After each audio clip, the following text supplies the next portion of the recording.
आज हम लोग पढ़ेंगे जैन धर्म। जैन धर्म में हम लोगों को जो सबसे महत्वपूर्ण व्यक्ति हैं जिनके बारे में पढ़ना होता है वो है महावीर स्वामी। लेकिन उसके पहले हम लोग देखते हैं जैन धर्म के 23वें तीर्थंकर पार्श्वनाथ। पार्श्वनाथ का जन्म कहाँ पर हुआ था? तो काशी है, काशी के इक्ष्वाकु वंश के राजा अश्वसेन के घर पे हुआ था पार्श्वनाथ का जन्म। और अश्वसेन इनके पिता थे। गृह त्याग मतलब पार्श्वनाथ ने गृह त्याग कब किया? तो 30 वर्ष की आयु में इन्होंने अपना घर छोड़ दिया था। और पार्श्वनाथ की शिक्षाएं मतलब कौन कौन सी शिक्षाएं पार्श्वनाथ ने दी थी? तो सत्य, अहिंसा, अस्तेय, अपरिग्रह। आगे बढ़ते हैं। अब जो सबसे महत्वपूर्ण है जिनके बारे में हमें पढ़ना है वो है जैन धर्म के 24वें तीर्थंकर महावीर स्वामी। अब इनके जन्म के बारे में अगर बात करें तो इनका जन्म 599 बीसी को वैशाली के कुंड ग्राम में हुआ था। इनके पिता सिद्धार्थ थे जो ज्ञात्रा कुल के राजा थे। इनकी माता त्रिशला थी। त्रिशला जो लक्ष्मी नरेश चेटक की बहन थी। तो त्रिशला का एक उपनाम और मिलता है जिसे कहते हैं विदेह दत्ता। महावीर स्वामी की पत्नी के बारे में बात करेंगे तो इनकी पत्नी का नाम था यशोदा जो कौंडिन्य गोत्र की कन्या थी। और इनकी पुत्री का नाम क्या था? पुत्री का नाम था प्रियदर्शनी। और प्रियदर्शनी का उपनाम क्या था? अड़ोज्जा। महावीर स्वामी के बचपन का नाम था वर्धमान। अब इनके गृह त्याग के बारे में बात करेंगे तो 30 वर्ष की आयु में इन्होंने क्या किया? अपने बड़े भाई नंदीवर्धन से आज्ञा लेकर घर छोड़ दिया, क्योंकि उस समय इनके बड़े भाई नंदीवर्धन ही सिंहासन पर बैठे हुए थे। इनके पिता थे नहीं उस समय, इसीलिए। आगे बढ़ते हैं। महावीर स्वामी की ज्ञान की प्राप्ति। तो 12 वर्षों की कठिन तपस्या के बाद जृंभिक ग्राम के निकट ऋजुपालिका नदी के तट पर एक शाल वृक्ष के नीचे इन्हें ज्ञान की प्राप्ति हुई। तो जब इन्हें ज्ञान की प्राप्ति हो गई तब ये जिन अर्थात विजेता कहलाए, अरहत अर्थात पूज्य कहलाए, निग्रंथ अर्थात बंधन रहित कहलाए। तो यहाँ पे ध्यान देने योग्य बात यह है कि इनको जो ज्ञान की प्राप्ति है वो 12 वर्षों की कठिन तपस्या के बाद मिली थी। जृंभिक ग्राम में एक ऋजुपालिका नदी के तट पर एक शाल वृक्ष के नीचे इन्हें ज्ञान प्राप्त हुआ था। अब इन्होंने अपने उपदेश किस भाषा में दिए? तो प्राकृत अर्थात अर्धमगधी भाषा में। बौद्ध धर्म के उपदेश पाली भाषा में थे, लेकिन जैन धर्म के जो उपदेश थे वो प्राकृत भाषा में थे, जिसे अर्धमागधी भाषा भी कहा जाता है। अब इनके अनुयायी क्या कहलाए? तो महावीर स्वामी के जो अनुयायी थे उनको निग्रंथ कहा गया।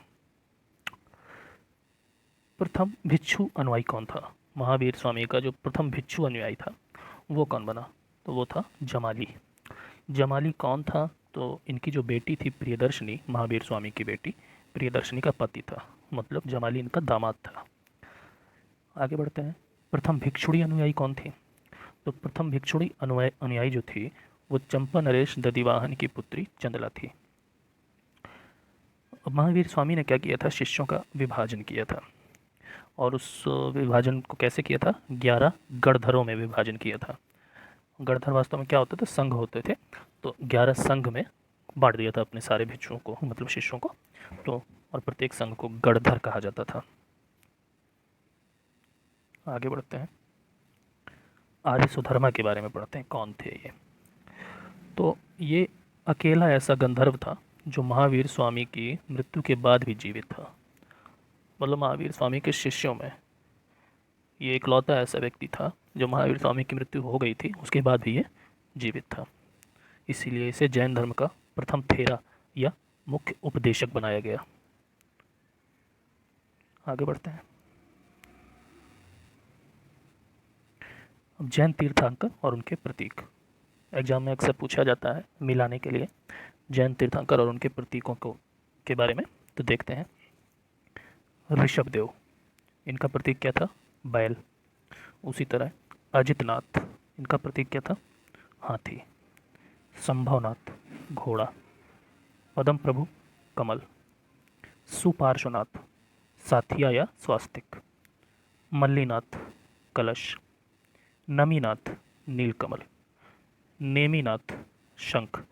यहाँ पे कन्फ्यूजन ना हो इसलिए ध्यान देने वाली बात यह है कि नमीनाथ और नेमीनाथ दोनों अलग अलग जैन तीर्थंकर थे। आगे पार्श्वनाथ सर्प, महावीर स्वामी सिंह।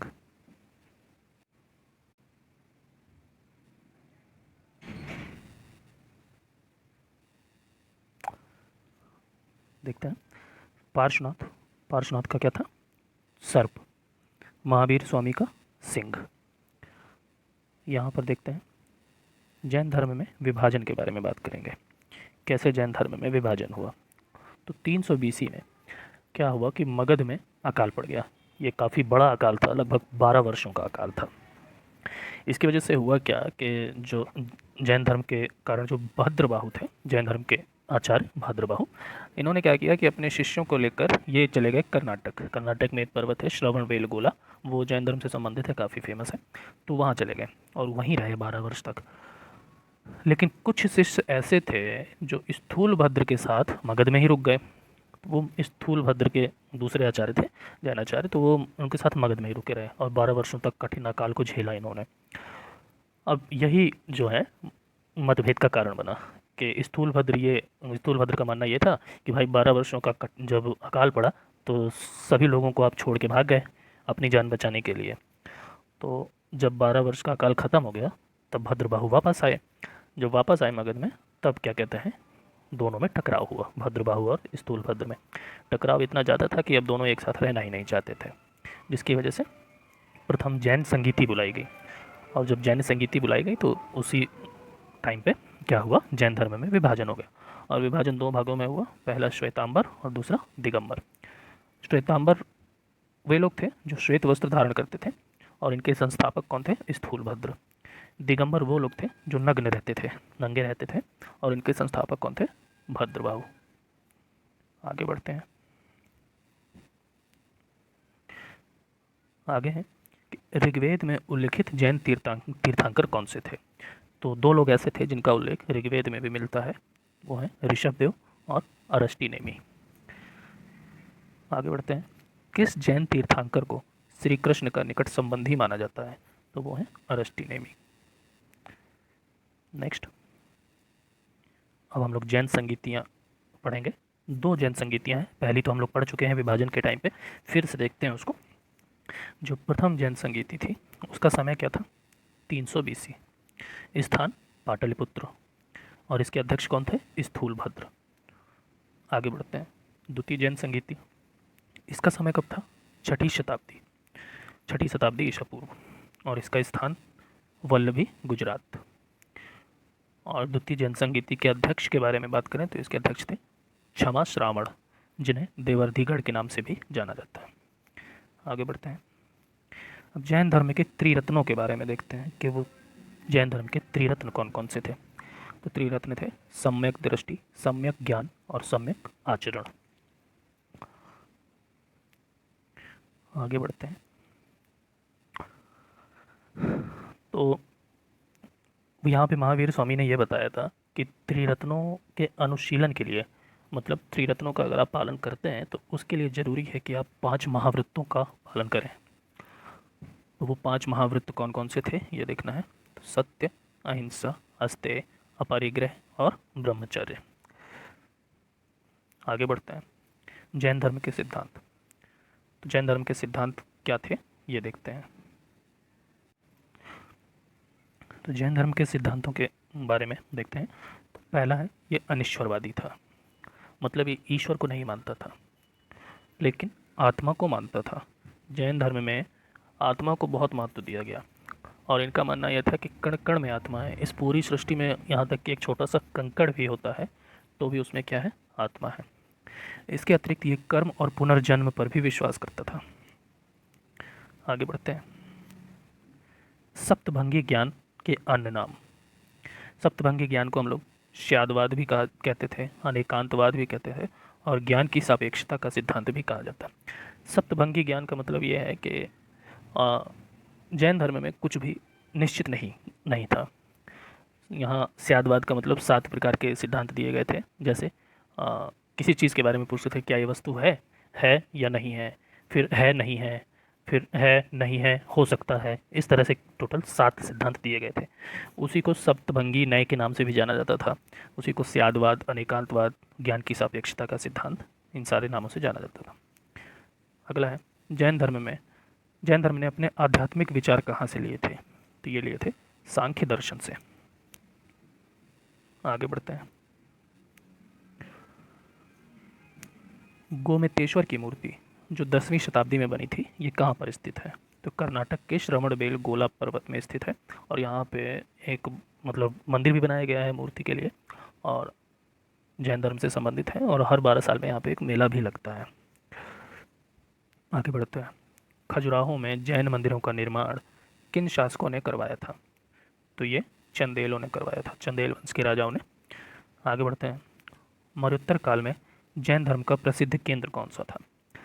तो मौर्योत्तर काल में जैन धर्म का जो प्रसिद्ध केंद्र था वो मथुरा था। मथुरा कला का जो संबंध है वो जैन धर्म से ही है, पूछा जा सकता है, ध्यान रखिएगा आप लोग। नेक्स्ट पॉइंट है कि जैन तीर्थंकरों की जीवनी किसमें है? तो ये भद्रबाहु के कल्प सूत्र में जैन तीर्थंकरों की जीवनी का उल्लेख किया गया है। आगे बढ़ते हैं। महावीर स्वामी की मृत्यु के बारे में देखते हैं, जो 468 बीसी में हुई थी। कहाँ पे? बिहार के पावापुरी में मल्ल राजा सस्तीपाल के महल में महावीर स्वामी की मृत्यु हो गई थी। आगे बढ़ते हैं। तीर्थंकर कौन होते थे? तो जो जैन संस्थापक थे उनको तीर्थंकर कहा जाता था। निग्रंथ कौन होते थे? तो जो जैन महात्मा होते थे उनको निग्रंथ कहा जाता था। और कैवल्य क्या था? तो पूर्ण ज्ञान की प्राप्ति ही क्या था? कैवल्य था। आगे बढ़ते हैं। प्रथम तीर्थंकर ऋषभ देव के अन्य नाम भी मिलते हैं, तो अन्य नाम और कौन कौन से थे? ऋषभनाथ, वृषभनाथ, आदिनाथ। क्रियमाणकृत सिद्धांत किसने दिया था? महावीर स्वामी ने। और बहुरतवाद का सिद्धांत किसने दिया था? जमाली ने। तो इसके बारे में थोड़ा सा देखते हैं हम लोग। जमाली इनके दामाद थे महावीर स्वामी के। अब महावीर स्वामी ने ये जो सिद्धांत दिया था क्रियमाणकृत का सिद्धांत, तो इसमें महावीर स्वामी का मानना ये था कि अगर आपने कुछ करने के लिए मन में सोच लिया कि मान लीजिए सोच लिया कि आज मुझे चोरी करनी है, तो सोचा बस है, आप गए नहीं हो चोरी करने, लेकिन महावीर स्वामी के अनुसार वो काम आपने कर दिया। ये था क्रियमाणकृत सिद्धांत। इस सिद्धांत के खिलाफ थे इनके दामाद जमाली। जमाली का मानना ये था कि भाई ऐसे कैसे हो सकता है, आपके मन में बहुत सारे विचार आते हैं, तो ऐसा थोड़ा ना है कि आपके मन में जो भी विचार है वो काम पूरा हो गया। आप पहले उसको फंक्शन में लेके आइए, करिए उसको। जब तक आप करेंगे नहीं तब तक कैसे ये माना जाएगा कि आपने वो काम किया है। तो इसी बात को लेके विवाद हुआ, और फिर जमाली क्या हुए? महावीर स्वामी से अलग हो गए। यहाँ पे बौद्ध धर्म में पहला विभाजन देखने को मिलता है, और जमाली ने अलग होकर एक अपना संघ बनाया, और उन्होंने ही सिद्धांत दिया बहुरतवाद का सिद्धांत, जिसका मतलब यह होता है कि जब तक आप किसी काम को करेंगे तब वो पूरा माना जाएगा। जैसे आपके मन में आया चोरी करना है और आप गए रात को, चोरी कर लिए बढ़िया से, तो जब आप चोरी कर लिए तब वो पूरा माना जाएगा कार्य। इसको बहुरतवाद कहा गया। आगे बढ़ते हैं। जमाली के बाद जैन धर्म में दूसरा विद्रोह किसने किया था? तो ये किया था तीसगुप्त ने। तो पहला विद्रोह जमाली ने किया, दूसरा विद्रोह तीसगुप्त ने किया। आगे बढ़ते हैं। आजीवक संप्रदाय के संस्थापक तो कौन थे? इसके संस्थापक मक्खलीपुत्र गोशाल। तो इनका मत जो था, इनके मत को नियतिवाद कहा जाता था। नियतिवाद, अब इस ये मतलब क्या है नियतिवाद का? तो इसका मतलब था कि संसार की जो प्रत्येक वस्तु है वो भाग्य के द्वारा ही नियंत्रित होती है। मक्खलीपुत्र गोशाल का जो नियतिवाद था वो ये कहते थे कि कुछ भी है, एक पत्ता भी अगर हिल रहा है तो वो भाग्य के द्वारा ही नियंत्रित है। नियति ने ये तय किया है, नियति ने जितना तय किया है, जितना भाग्य ने तय किया है, उतना ही व्यक्ति को मिलेगा और उतना ही उसके जीवन में घटित होगा। आगे बढ़ते हैं। अणुवृत्त। जैन धर्म में अणुवृत्त के बारे में बात करेंगे कि अणुवृत्त होता क्या है। तो गृहस्थ जीवन के लिए जो पंच महाव्रत थे उनको ही अणुवृत्त के रूप में दिखाया गया है। जो पंच महाव्रत हमने ऊपर पढ़े, सत्य, अहिंसा, अस्तेय, अपरिग्रह और ब्रह्मचर्य, तो उन्हीं को जब कोई गृहस्थ जीवन में रहते हुए अपनाता था तो उनको क्या कहा जाता था? अणुव्रत कहा जाता था। ये उनके लिए थोड़ा सा सरल हो जाते थे। सरल हो जाते थे कि अगर मान लीजिए कभी अब जैन धर्म बोला गया कि हमेशा सत्य बोलिए, गृहस्थ जीवन में कभी कोई ऐसी दुविधा आ गई कि झूठ बोलना पड़ गया तो वो माफ़ हो जाता था एक दो बार का। इसी तरह से इन्हीं पांच महाव्रतों को अणुव्रत के रूप में दिखाया गया। आगे बढ़ते हैं। आगे है जैन धर्म में जो मोक्ष प्राप्त करने का क्रम है वो देखते हैं। ये मैंने खुद ही बनाया है, किसी पुस्तक में नहीं है, तो इसको आप ये नहीं कि किसी बुक में ढूंढने लगे। तो जैन धर्म में मोक्ष प्राप्त करने का क्रम जो है उसकी ट्रिक थी आसनी। आसनी का मतलब हम लोग देखते हैं यहाँ पे। पहला है आसरव। आसरव का मतलब क्या है कि अज्ञानता के कारण जो कर्म है वो जीव को अपनी तरफ आकर्षित करते हैं, इसी को क्या कहते हैं, आश्रव। अगला क्रम क्या है, संवर। अब संवर क्या है, संवर में यह कहा गया कि त्रिरत्नों का पालन करने से जीव की ओर होने वाला कर्मों का प्रवाह रुक जाता है। मतलब जो अज्ञानता के कारण कर्म लगातार जीव की ओर बढ़ रहे थे, तो आप त्रिरत्नों का पालन करेंगे अगर, तो वो कर्मों का प्रवाह रुक जाएगा, और इसी अवस्था को क्या कहा गया, संवर। तीसरी अवस्था थी निर्जरा।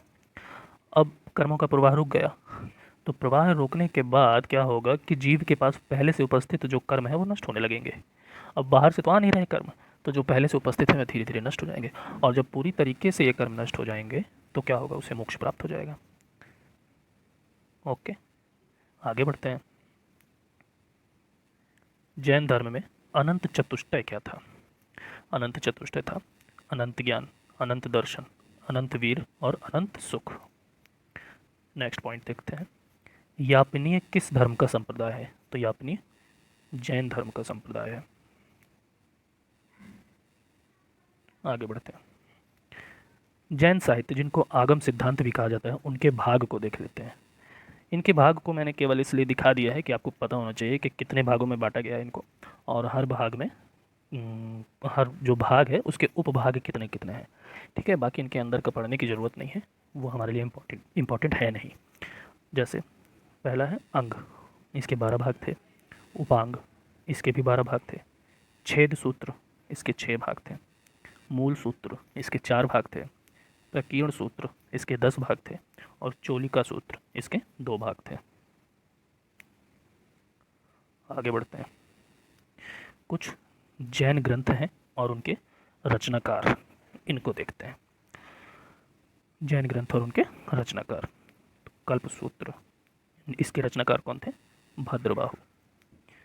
परिशिष्ट पर्वन हेमचंद्र का था, तो हेमचंद्र का परिशिष्ट पर्वन अक्सर हम लोग नाम सुनते हैं। आगे बढ़ते हैं। स्यादवाद मंजरी, ये मल्ली सेन का था। द्रव्य संग्रह नेमी चंद्र का था। न्याय अवतार, ये सिद्ध सेन का था। तत्वार्थ सूत्र, ये किसका था, उमा स्वामी का। न्याय दीपिका, ये किसका था, धर्मभूषण का। श्लोक वार्तिक, ये किसका था, विद्यानंद स्वामी का। पंचविशंतिका, ये किसका था, पद्मनंदी का। और आखिरी है प्रवचन सार, ये किसका था, कुंद कुंद का। किसका था, कुंद कुंद का। आगे बढ़ते हैं। दिलवाड़ा का जैन मंदिर, अक्सर हम लोगों ने सुना है इसके बारे में, तो देखते हैं इससे संबंधित क्या फैक्ट है हमारे पास। तो ये माउंट आबू पर स्थित है। माउंट आबू अरावली पर्वतमाला की सबसे ऊंची चोटी है, 1722 मीटर ऊंचाई है इसकी। तो वहीं पे क्या है, दिलवाड़ा का जैन मंदिर स्थित है। इसका निर्माण गुजरात के चालुक्य सोलंकी वंश के शासक भीम प्रथम के सामंत विमल शाह ने करवाया था। तो वास्तव में दिलवाड़ा का जो जैन मंदिर है किसने बनवाया था, विमल शाह ने करवाया था। ये विमल शाह कौन था, भीम प्रथम का सामंत था, जो चालुक्य सोलंकी वंश के शासक थे, भीम प्रथम उनका सामंत था। आगे बढ़ते हैं। जैन धर्म में अक्सर एक शब्द सुनने को मिलता है, महामत्स्य का अभिषेक। तो महामत्स्य का अभिषेक है क्या, तो ये जैन धर्म का एक उत्सव है जो हर 12 वर्ष में कर्नाटक के श्रवणबेल गोला पर्वत में मनाया जाता है। वही जो कर्नाटक में गोमितेश्वर की मूर्ति है, बनी हुई है, मंदिर है, तो उसी मंदिर में हर 12 साल में यहाँ पे मेला लगता है। आगे बढ़ते हैं।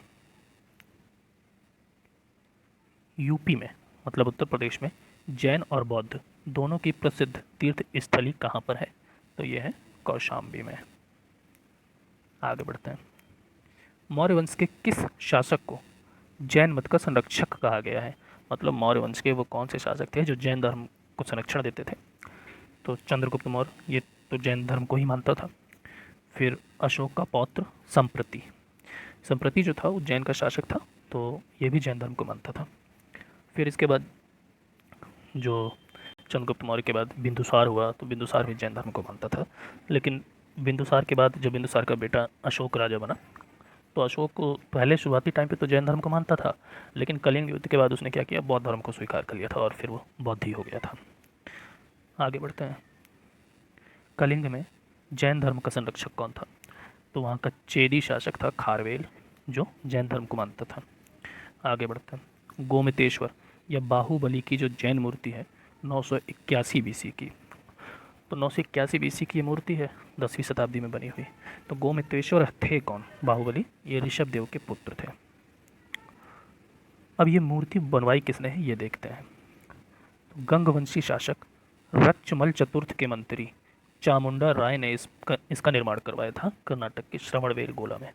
तो पूछा जा सकता है कि बाहुबली की जो जैन मूर्ति है, गोमतेश्वर मूर्ति कहा जाता है जिसको, वो किसने बनवाई थी? तो चामुंडा राय ने बनवाई थी। चामुंडा राय था कौन? तो गंगवंशी शासक रक्षमल चतुर्थ का मंत्री। आगे बढ़ते हैं। अब देखते हैं हम लोग श्वेतांबर और दिगंबर में अंतर क्या था। तो श्वेतांबर को देखते हैं, उसका ठीक उल्टा दिगंबर का हो जाएगा। तो श्वेतांबर मतलब श्वेत वस्त्र धारण करते थे, और इन लोगों का मानना यह था कि स्त्रियों के लिए भी मोक्ष संभव है, मतलब स्त्रियां भी मोक्ष प्राप्त कर सकती हैं। अगला इनका जो नियम था, तो ये लोग ये मानते थे कि ज्ञान प्राप्ति के बाद भी भोजन करना है। मतलब हम लोग ऐसा नहीं है कि ज्ञान प्राप्त हो गया तो बिना खाए पिए ही जिंदा रह जाएंगे, ऐसा नहीं है। ज्ञान प्राप्त हो गया है उसके बाद भी आराम से भोजन करिए, सादा जीवन जीना है, ये सारी चीज़ें।